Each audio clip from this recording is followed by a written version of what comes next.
जी अस्सलाम वालेकुम। पीएम वजीर आजम शहबाज शरीफ की जानिब से एक और बहुत ज़बरदस्त और वीआईपी प्रोग्राम लॉन्च हो चुका है, जो इस वीडियो में आपके साथ डिटेल से बात करेंगे। वीडियो एंड तक देख लेना।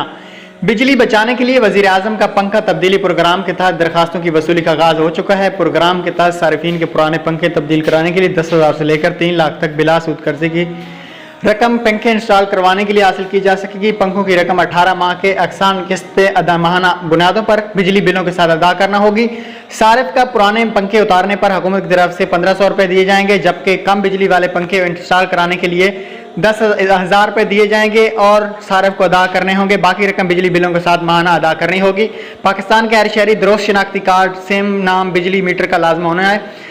तो ये सारी तफसीलात लिखी हुई मैं स्पीड से इसलिए पढ़ रहा हूँ, वीडियो लंबी ना हो, किसी का टाइम ज़ाया ना हो। और ये प्रोग्राम का जो पोर्टल का लिंक है आपको डिस्क्रिप्शन में दीजिएगा, आपने वहाँ पे जाकर रजिस्ट्रेशन कर लेनी है। Thanks for watching.